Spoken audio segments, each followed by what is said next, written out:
Okay, guys, chapter 23, part 2. I'm going to take up where we left off on part 1. We're going to talk about this stuff that we've actually already mentioned before. We talked about GERD, gastroesophageal reflux. We were talking about the lower esophageal sphincter. I was telling you guys that sometimes that the stomach gets herniated up. That's called a hiatal hernia. And when that happens, the lower esophageal sphincter will not contract, and that will allow the acid to, when it's being produced and the stomach is churning, to reflux up in here. The stomach is protected from the acid by a thick mucus layer. The esophagus is not protected from the acid, so the acid burns it. Eventually, if you have this long enough, it can develop into an esophageal cancer.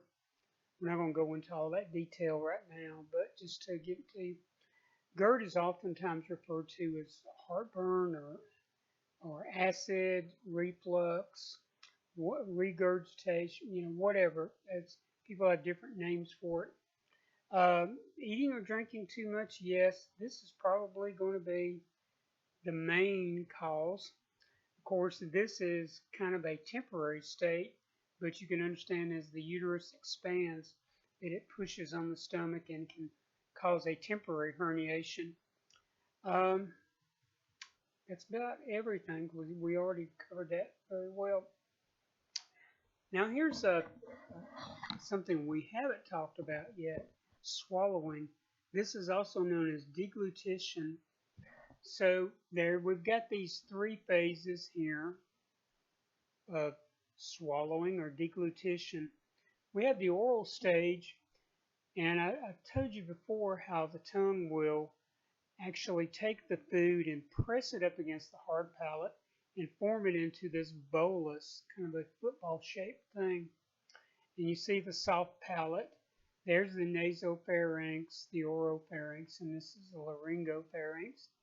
So what happens during the oral phase, at one point the stomach, or excuse me, the tongue is going to basically push the food bolus toward the fauces or the opening at the oropharynx from the oral cavity, and it's going to go in there. Now, this is something that's important. The smooth, or excuse me, the soft palate is going to rise up. That's the uvula there, and it's going to block off access to the nasopharynx because we don't want food going there. We want it going down. And we've already said that at the appropriate time that the epiglottis here will come down. So this is the trachea, the airway, and this on the back is going to be the esophagus for the food. But in any case, the tongue goes up and it actually kind of like forms a little slide and helps to push this thing. Now, as far as the pharyngeal phase, you can see the bolus. There's the epiglottis.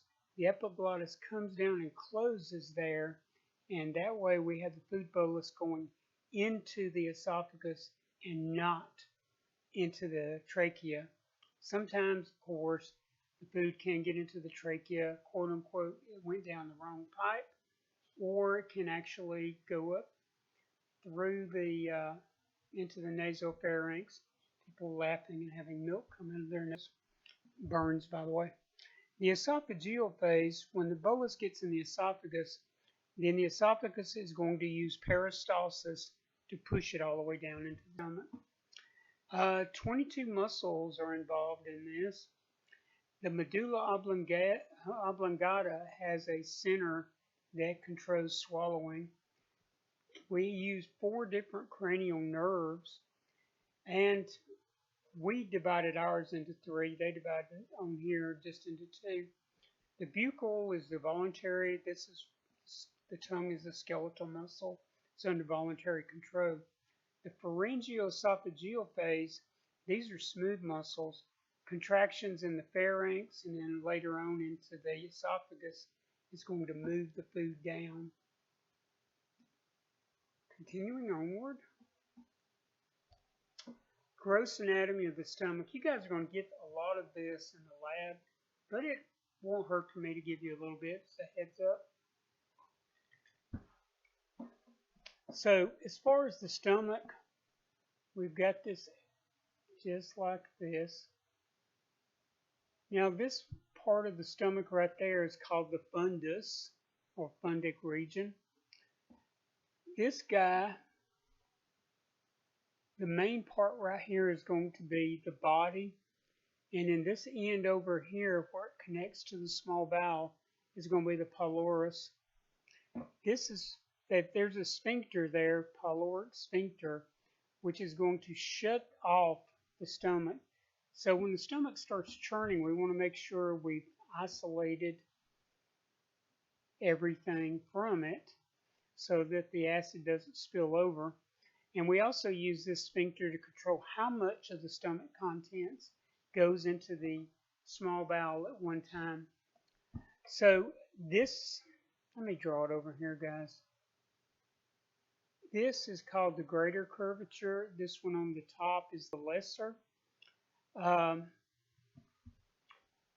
cardia is going to be this region right here, but this little dome shape is going to be the fundus. And then the body and the pylorus we've already gone over.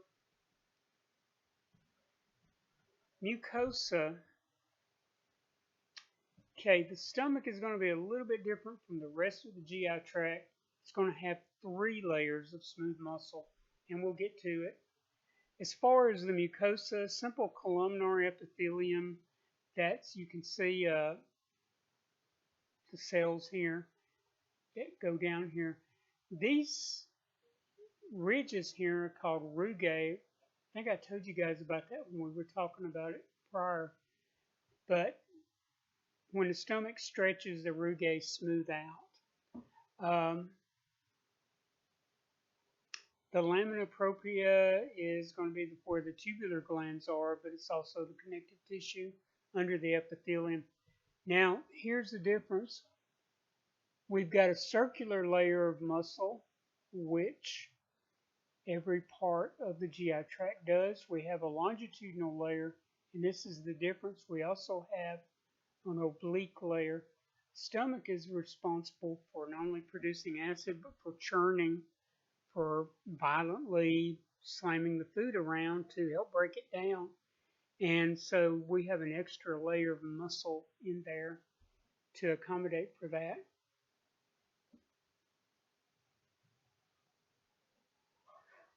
Okay, as far as the control, yeah, let's go through this.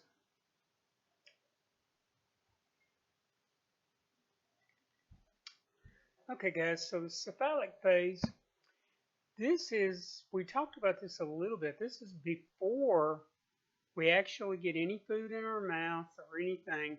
Cephalic phase is when our nerves, when we think about food, when we smell it, when we're hungry, we actually start the stomach up before the food gets there. So that's going to be the nervous system from the CNS is going to begin the stomach making its gastric secretions, acid, and all that. We'll talk about that in just a second. Then we have the gastric phase. Now, we get this long reflex. Remember, we talked about that. Vagovagal. That's a kind of silly name. But what it is the vagus nerves carry sensory information, and we also get motor impulses coming down. We also get the myenteric reflex from the myenteric plexus, which is going to be our short. Basically, we're going to have histamine and gastrin. Gastrin is going to be the guy that's going to cause us to secrete our acid. Histamine is going to be assist in that. And so this is going to cause the stomach to produce acid.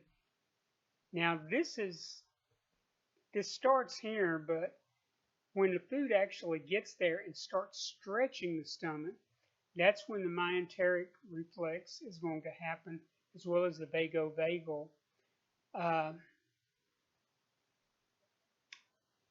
Then we go to the intestinal phase, and I told you that this area where the pyloric sphincter is, it's only going to let out about 3 milliliters of material at a time, and that's going to be called chyme.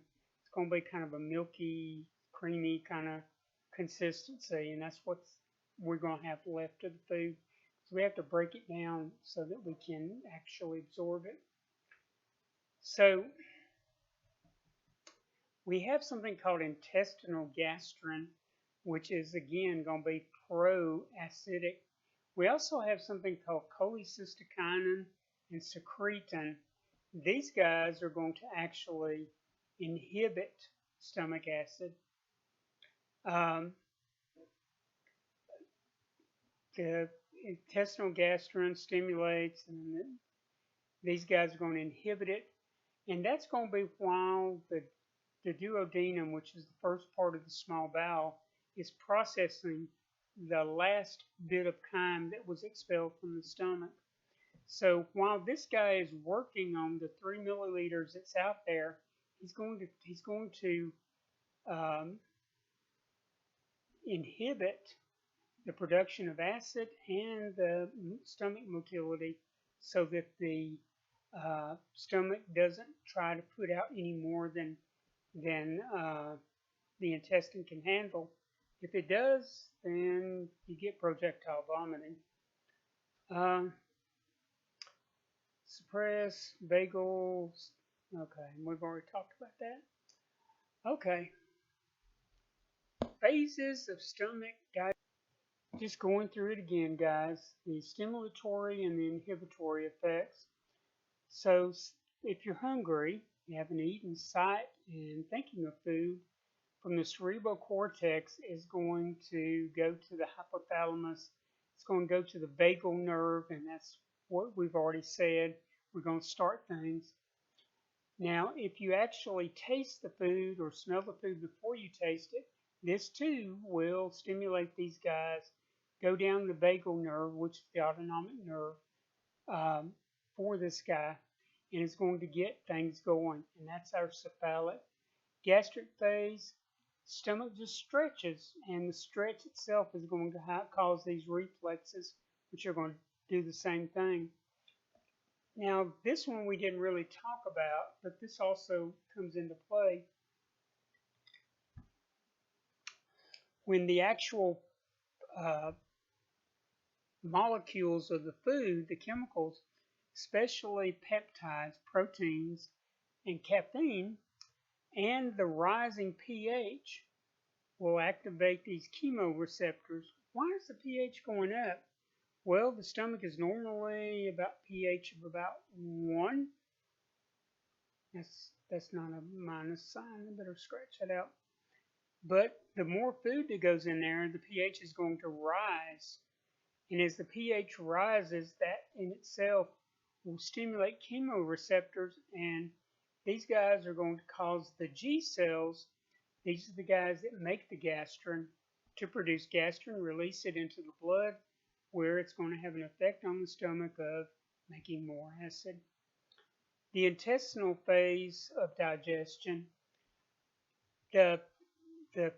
what comes through the pyloric sphincter to the duodenum, the first 10 inches of the small bowel.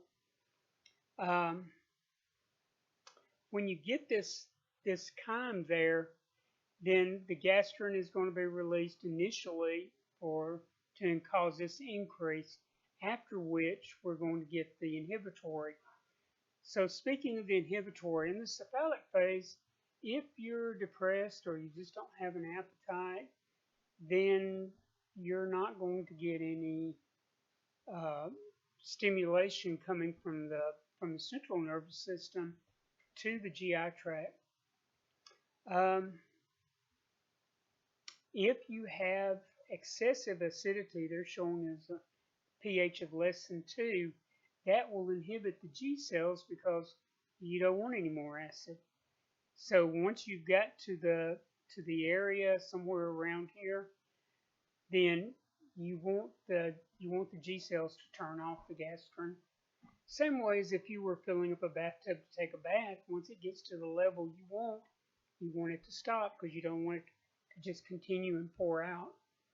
Emotional stress, uh, will get the sympathetic, and we know the sympathetic is going to override the parasympathetic.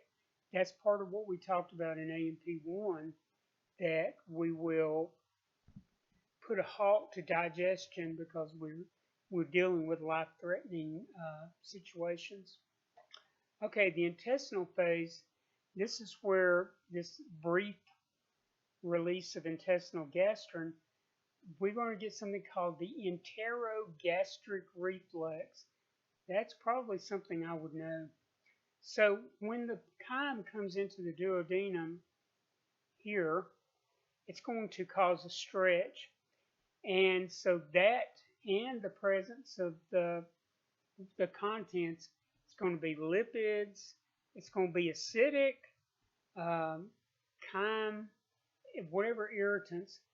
This is going to cause that local reflex, which is going to give us that inhibition of the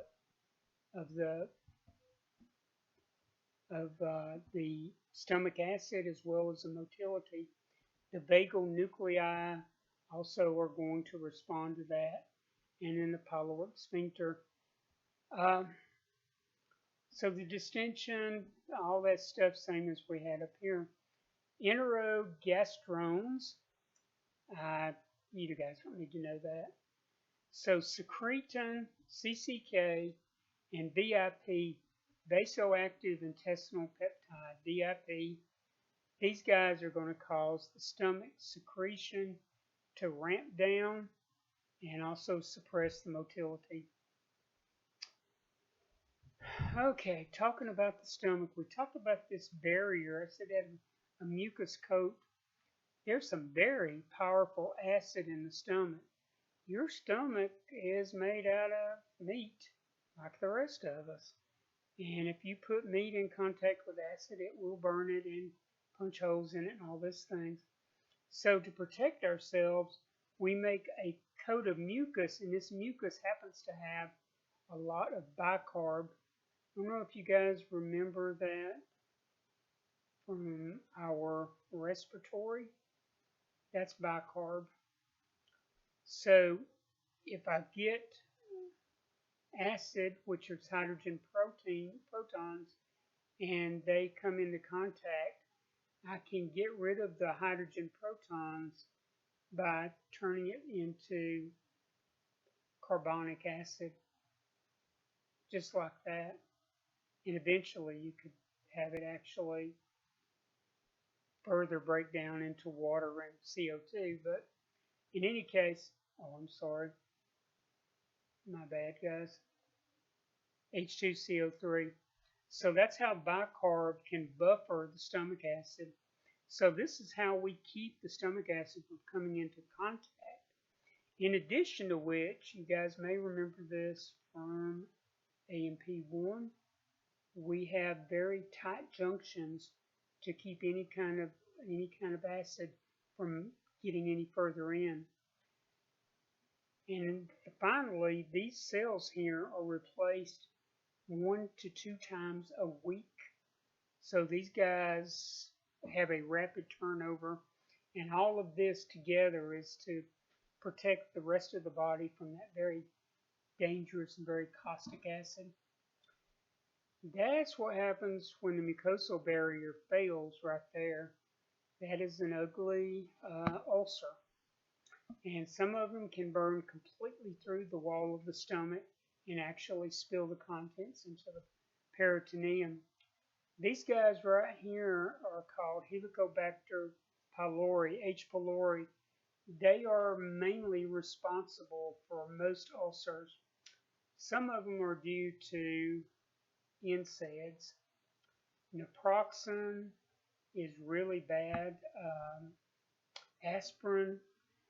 These guys, the guys that make the bicarb and the mucin, are suppressed by non-steroidal anti-inflammatories, which means aspirin and ibuprofen, naproxen. Some of these guys are really bad. The prostaglandins, are suppressed, and so that will do it. Smoking also plays a part, but most of them will probably be H. pylori. This is just a bacterial infection. We give 2 antibiotics plus Pepto-Bismol for about 10 days, and these guys will be wiped out. In any case, that's pretty much what it is, peptic ulcers. But believe it or not, only about 20% of all ulcers are in the stomach, the peptic. Where's the rest of them? 80% of all ulcers are going to be in the duodenum. That gets burned from the stomach acid from the chyme that comes out. Okay, mechanical digestion. That's a reasonably decent stomach picture. So about every 20 seconds we get these peristaltic contractions. They ripple, they start at the fundus, and they work their way all the way, down to the pylorus. They mix the food with the gastric juice, which is mostly going to be acid, and eventually turn it into the chyme. We've already talked about that. And part of the reasons we only have such a tiny amount go out is because we get bicarb that comes down from the pancreas that helps to neutralize that. And then, of course, from the pancreas, we also get the guys that are going to do the chemical digestion. Typically, about 2 to 4 hours after you eat, your stomach will be finished with the digestion. Chemical digestion in the stomach. The stomach,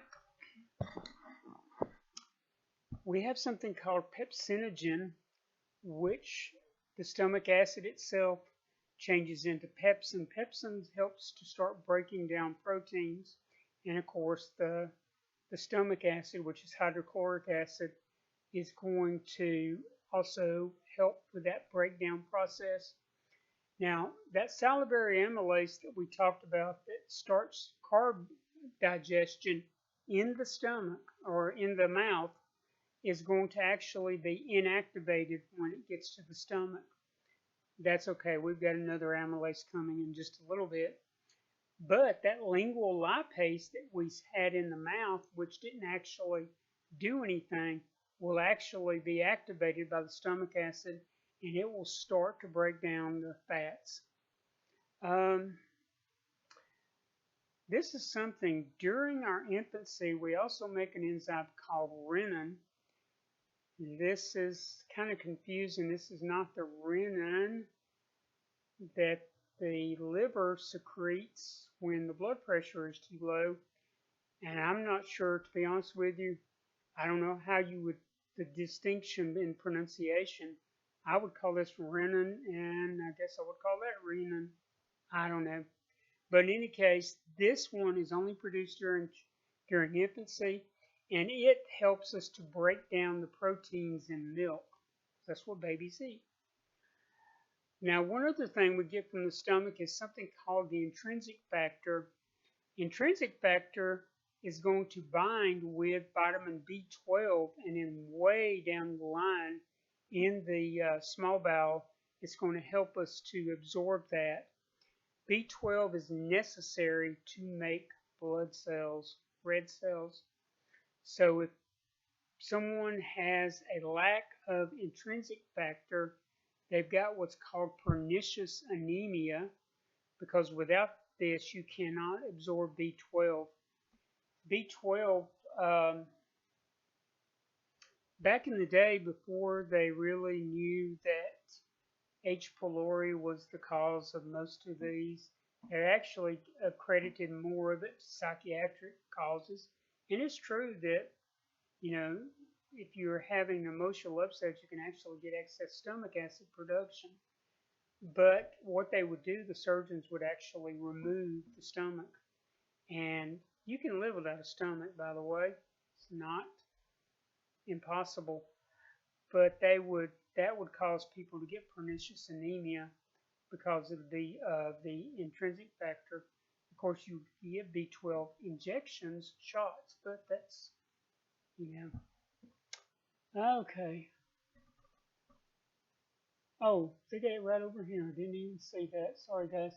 So B12 intrinsic factor, no intrinsic factor.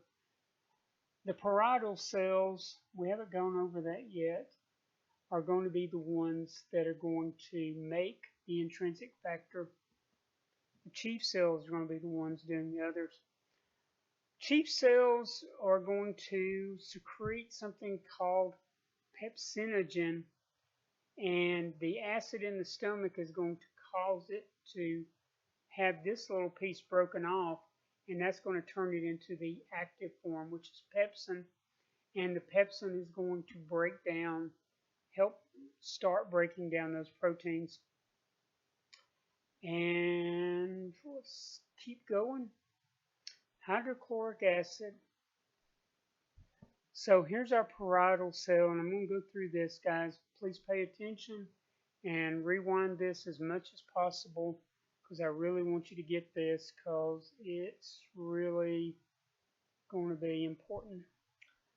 Okay, so we have something called we call it the proton pump for short. Hydrogen, potassium, ATPase. It's a proton pump. So this is the thing that's going to make the stomach acid for us when the gastrin calls for it and the histamine. So this is where I told you about carbonic acid, how when we were doing it in the respiratory, we're going to see it again. We're also going to see it again in the kidneys when we get to the renal system, the urinary. So we take carbon dioxide and water, which we have in a plenty in the body. We use the enzyme carbonic anhydrase. Hopefully you guys remember this. We turn it into carbonic acid. One of those hydrogens easily breaks off with carbonic acid, and so we have a hydrogen ion and we pump it out. Now, in order to maintain the electrical gradient, we have to bring in a positive charge, which we bring in the potassium, and then we have leakage channels so it can get back out as the electric gradient. So that's what we do with the hydrogen part. That's the proton pump. Now the remainder, which is bicarb, the parietal cell will actually send it out, and this is an antiporter. So I'm sending out this anion, which is HCO3 negative, and then I'm bringing in Cl, chlorine negative. At the same time, again, we're maintaining our charges. The chlorine is going to be going through a transporter and getting there. And so there's the H, there's the Cl, that's hydrochloric acid, guys. Ooh, did I lose my pen? Maybe I did. And get it back. In any case, there's our hydrochloric acid. That's where it comes from. By the way, when we're producing stomach acid like that, all this bicarb is eventually making its way into the blood, and that's called the alkaline tide. We just get that excess bicarb. The kidneys will take care of it if it's more than we need. So this right here is where things like omeprazole, I can't remember, Prilosec, these are proton pump inhibitors. They stop this guy from working, which reduces stomach acid. And for people with reflux disease, GERD, this helps because if you don't have as much acidity in your stomach, then you're not going to be burning your esophagus.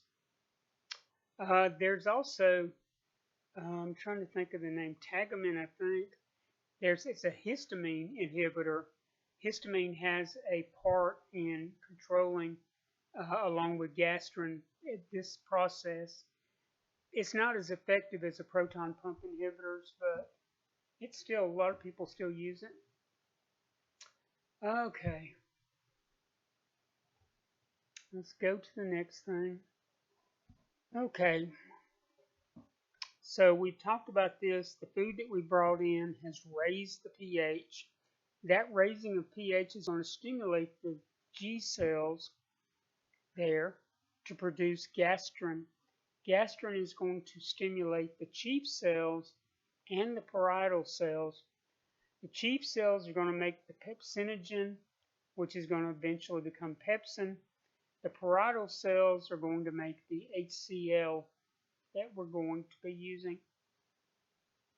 And the HCl is going to convert the pepsinogen to pepsin, which is going to start breaking these back.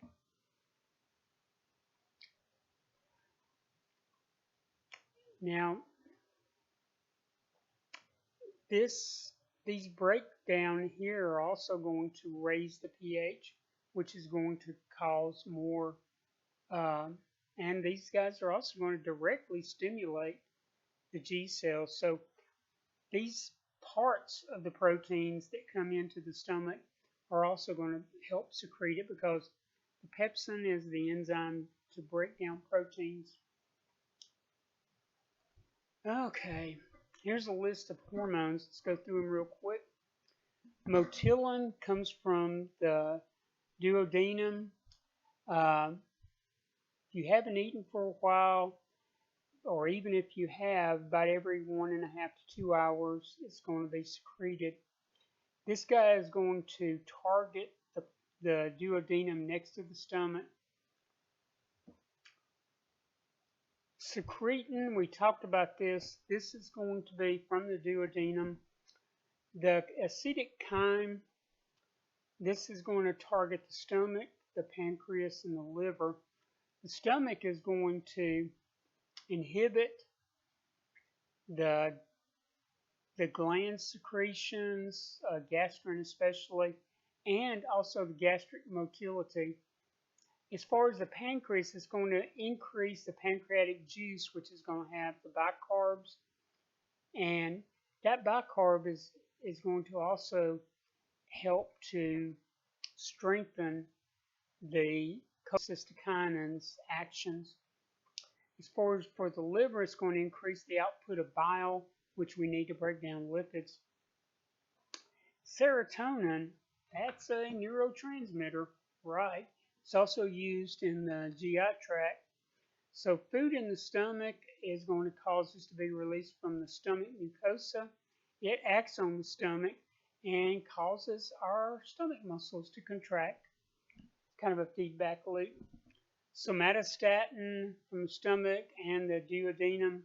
Food in the stomach can be stimulated by the sympathetic nervous system. On the stomach, it's going to inhibit gastric production, going to inhibit secretion from the pancreas, inhibits GI blood flow. In other words, we're going to shunt the blood away and decrease or inhibit our intestinal absorption, and going to inhibit the production, or not production, but the secretion of bile. So basically, this is going to be the way that we're going to basically shut down all of the GI tract, basically. The VIP we talked about, these come from neurons in the GI tract. Chyme is going with the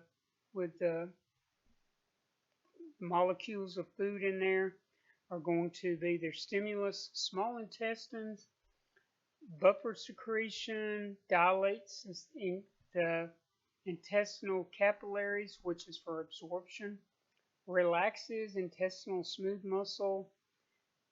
With the pancreas, we're going to increase the secretion, and we're going to inhibit acid secretion. So this VIP is all about helping the small bowel to absorb, and by stimulating most of this, but by inhibiting the stomach for the same reason that we've said, because we want this to be, okay guys, cholecystokinin from the duodenum, fatty chyme, digested proteins. The stomach's going to inhibit its secretion. We've already talked about this a little bit. On the liver and pancreas, It's going to increase secretin's effects on these, which is to increase their output. Um, we already talked about that. Gallbladder, we get more bile.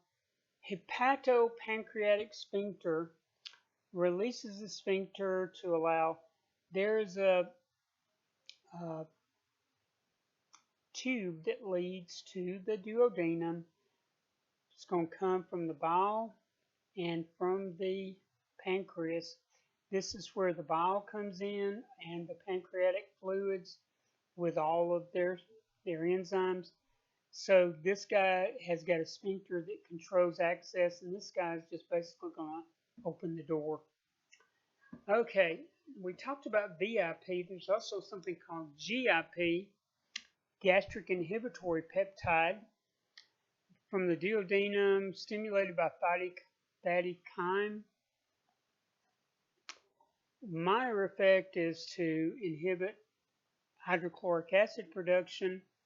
Major effect is to stimulate the release of insulin. For the carbs, because our carbs are going to break down, we're going to get the glucose, and that glucose needs to go inside our cells. Gastrin, we've kind of talked about. The G cells increase HCl, stimulates the emptying of the stomach by the motility.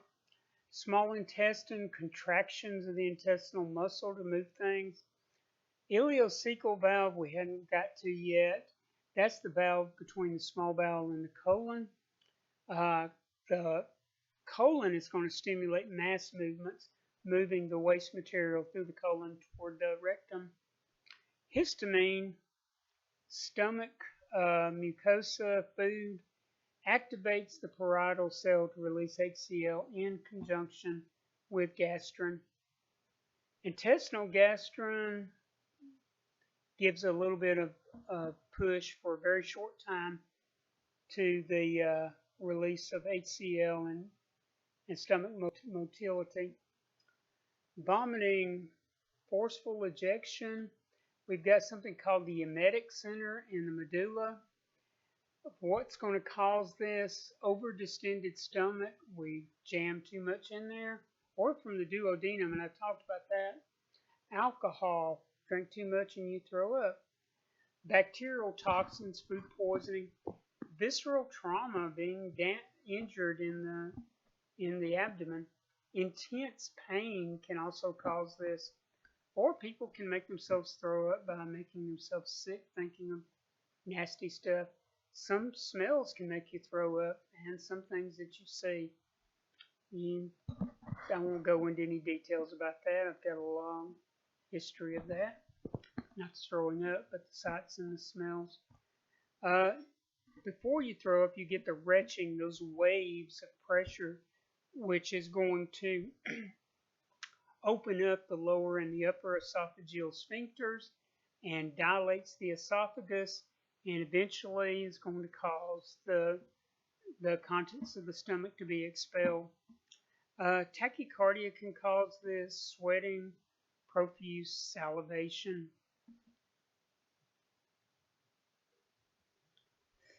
Okay, small bowel.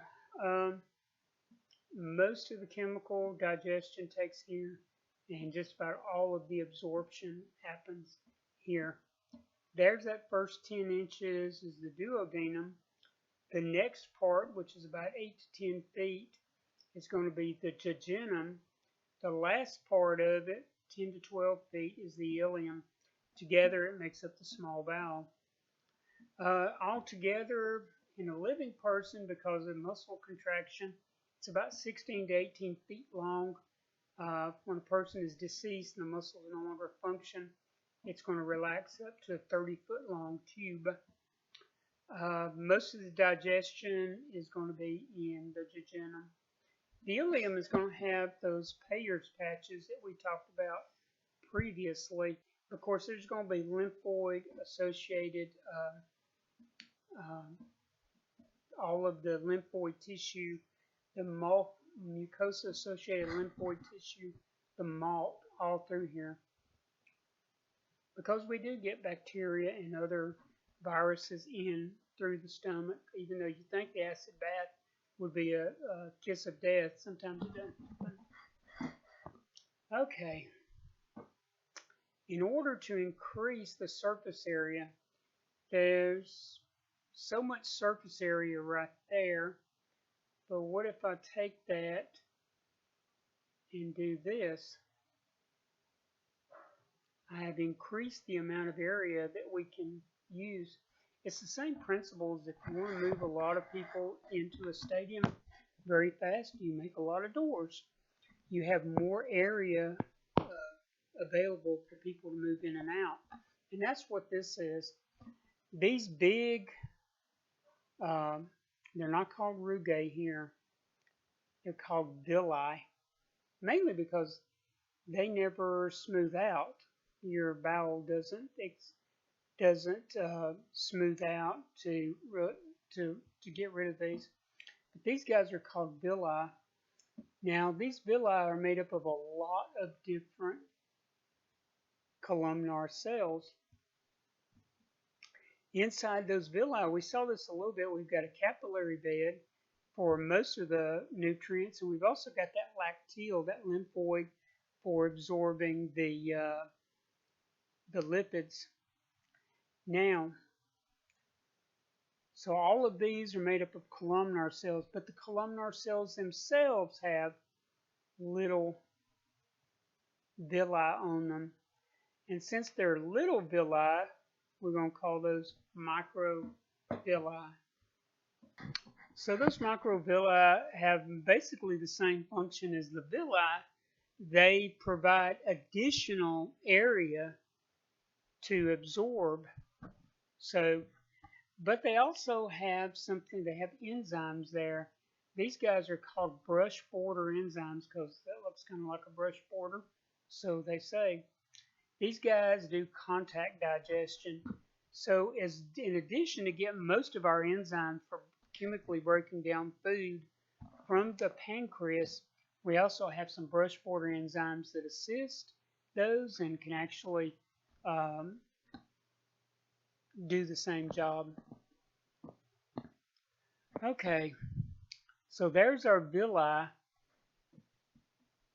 Now in between these guys, we've also got goblet cells. They produce mucus because we're going to have things moving here, and because we're going to have movement there, we definitely want to make sure that it's lubricated so that it doesn't hurt us.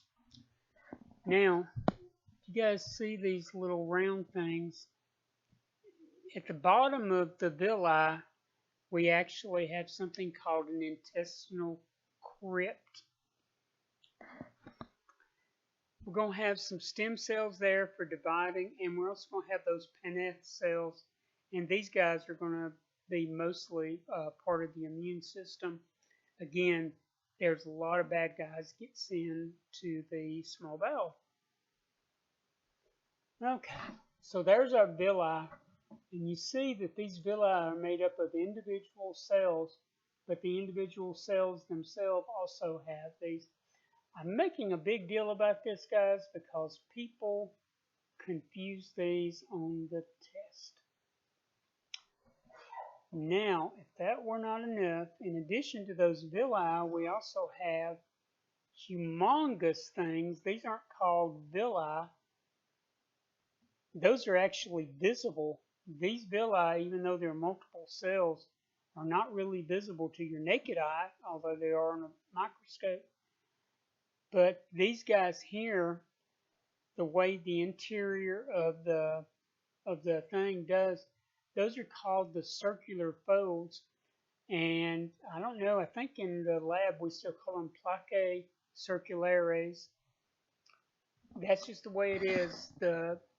We have all of these folding and everything because we want to get as much surface area in as small a volume as we can. Okay, colon, 5 feet long, 3 inches in diameter, starts at the cecum, which we talked about the ileocecal valve, which is where the last part of the ileum is going to connect. So that would be the ileum right there. And there's our ileocecal valve. The cecum, they got this in the wrong place. This is the cecum right here. That, of course, little guy right there is the appendix.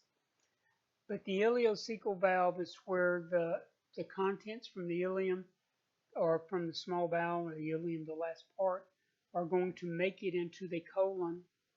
Now the colon itself is divided into regions. This part is going to be called the cecum. This part that rises is called the ascending colon. This part that goes across is the transverse colon. This is the descending colon. This S shape is called the sigmoid colon. That is the rectum, and beyond the rectum we have the anal canal. And of course the anus is the last part. So there's the rectum. We've got a valve there, and here is the anus itself. We have two sets of muscles. Remember, you're looking at this in cross section. These are ring muscles. We've got an internal anal sphincter, and we've got an external anal sphincter. The internal anal sphincter is involuntary smooth muscle. The external anal sphincter is voluntary. That's what we control consciously. They just got some miscellaneous data there. Okay, as far as the colon, we still have the goblet cells because we still need the mucus. We have absorptive columnar cells. We don't really have villi here. I mean, we do have this kind of ridge-shaped thing, but it's not really villi because the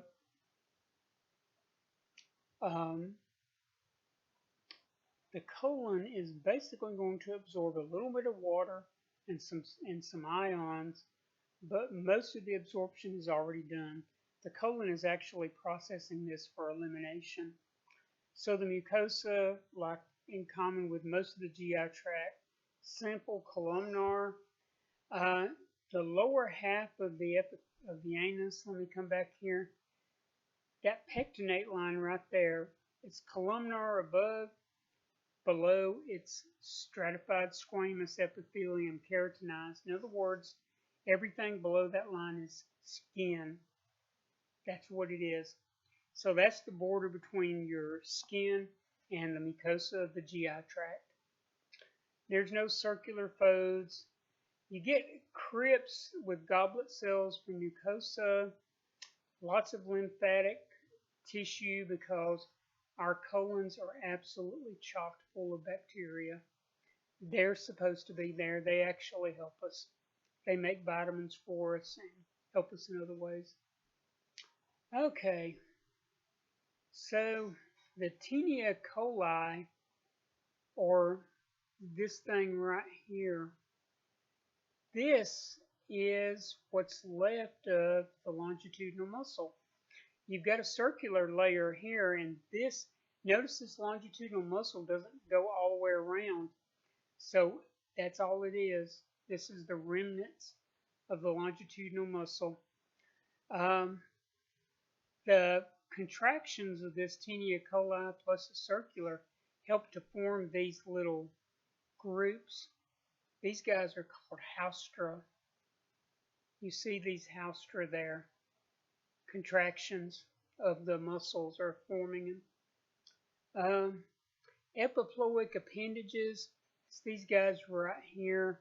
It's just little bags of fat that hang off around the Taenia coli.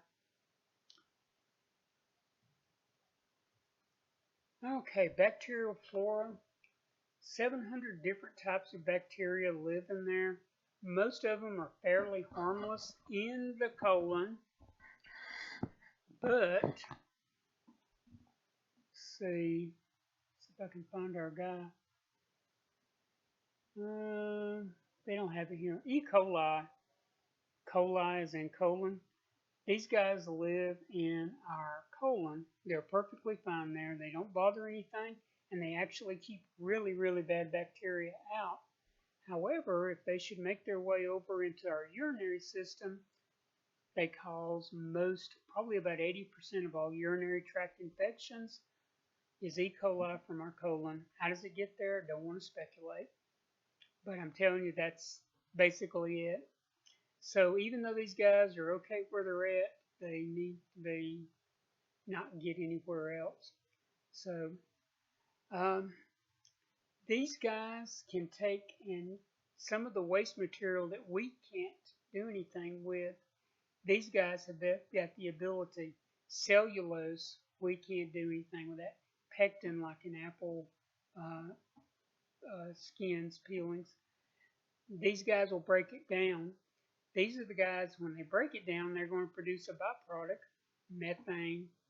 Methane, about 1,500 milliliters a day is what we're going to expel as flatus.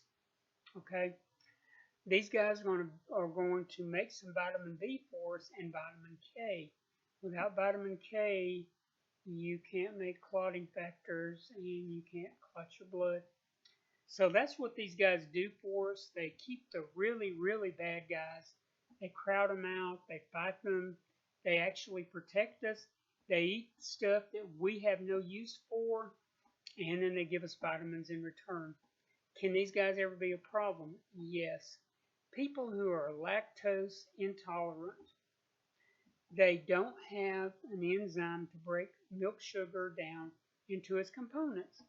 So it goes all the way through the system. And of course, since it's going there, it's going to have an osmotic effect. It's going to bring water with it. The bacteria there will eat it and produce a lot of gas. So what are you going to have? You're going to have cramps. You're going to have diarrhea. That's the negative part of it. But it's hard to find something that has a positive without a negative to go with it. Okay, guys, so we talked about this water electrolyte resorption, 12 to 24 hours to form the fecal matter from the residual leftovers from our digestion.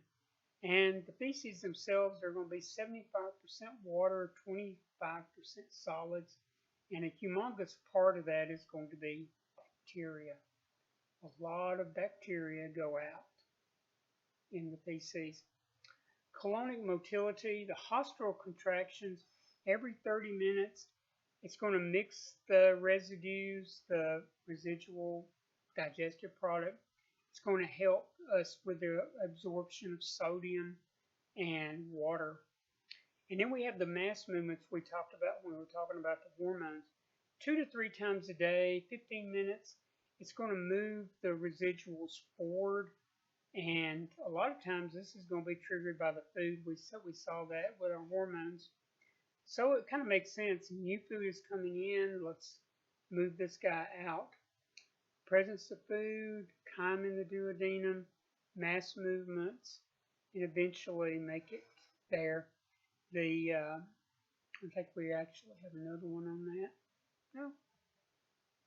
Well, oops, went back too far. Once the rectum is getting filled with the residual, or not the residual, by the end of the fecal matter, then that's going to have sensory nerves that are going to detect the stretch receptors, and that's what's going to almost automatically release the internal anal sphincter, and then we have the external that's kind of holding things in until we have a convenient time. Okay, diverticula, these are little hernias in the wall of the colon. It's caused by the colon having to strain heavily to move things out.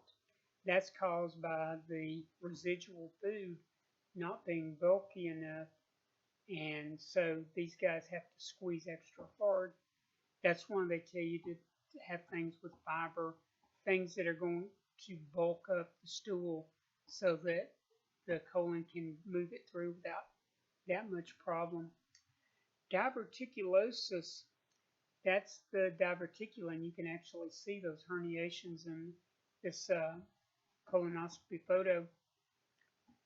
About half the people over 70 have this, and we just need to bulk up the stool. There's also something called diverticulitis. That's when these guys actually get infected with bacteria and they can actually rupture, and that would be bad. You don't want to spray feces inside your nice clean peritoneum. Oh, they are going to do this. Oh, sorry guys. Defecation. Stretching, involuntary, intrinsic, the myenteric stretch receptors, forward by peristalsis, relaxes internal. Parasympathetic reflex is a spinal reflex, but we have the voluntary control of the external sphincter, and that enables us to actually control the time and the place. However, the control of the external anal sphincter is not absolute. If there's enough bulk there, then our voluntary control will be overrid and we'll have fecal incontinence. Liver, largest gland in the body, 3 pounds. Except for the skin, it's the largest organ. Just under the diaphragm, we got 4 lobes. We got a right lobe, we got a left lobe, and then we've got 2 that sound very similar.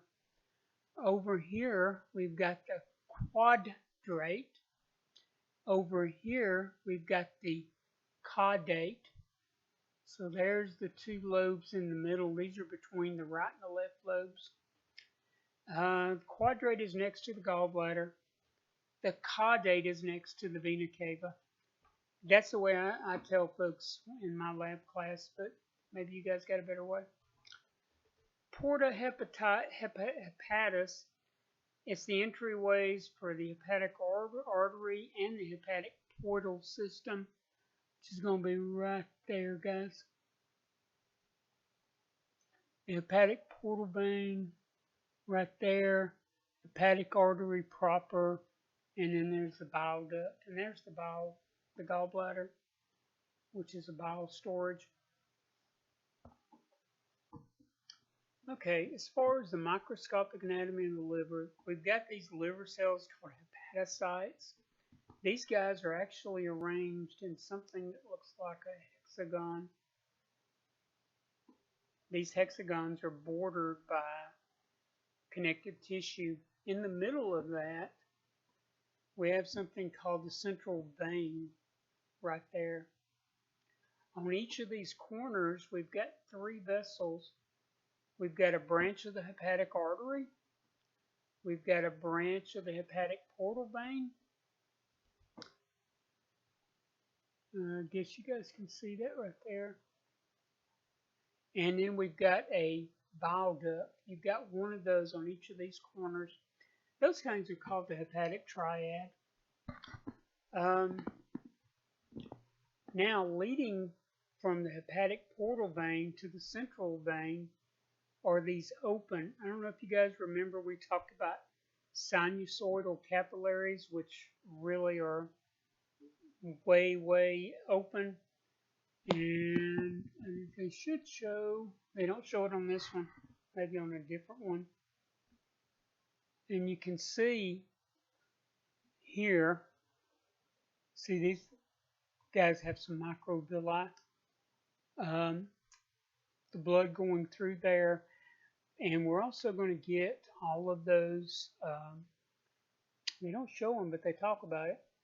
We also have special macrophages called Kupffer cells that are, oh, there it is, right there. Okay, I was looking for it up here, guys, sorry. These guys are looking for bad guys or whatever in the blood to try to clean them out.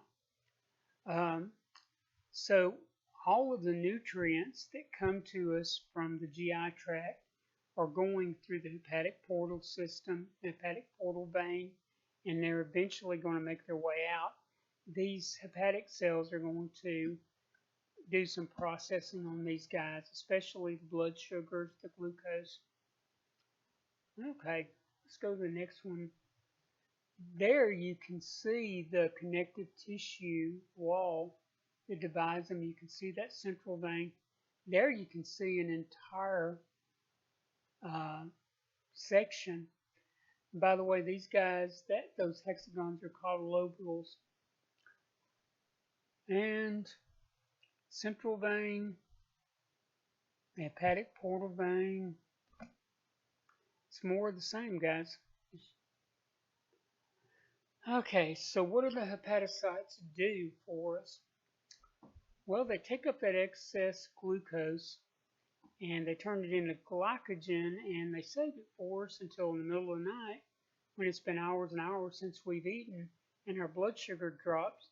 They take that and they break it apart and release it. Amino acids, iron. The liver is a good place to store iron. That's why people who eat liver, they get a lot of iron. Sorry, I'd rather get mine from a vitamin, but okay. Fat-soluble vitamins, A, D, E, and K. They break down the stored glycogens. Now, this is something the liver does too. They are one of the main two organs that break down toxins and drugs, which are, from the body's point of view, a toxin as well. What kind of toxins do the liver break down? Alcohol. Alcohol is a toxin, guys. A lot of people get cirrhosis of the liver from heavy drinking because you overwhelm them. These guys also break down Tylenol. If you take too much Tylenol, it will destroy the liver. So hormones, toxins, bile pigments, red cells, some, but mostly going to be in the spleen for that.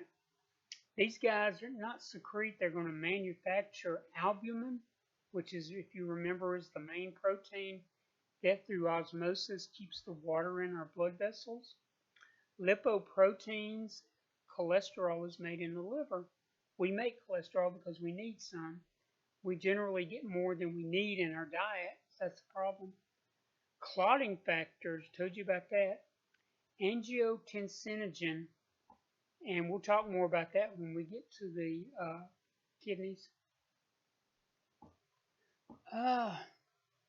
Another picture, central. Can't really see much of the vessels here.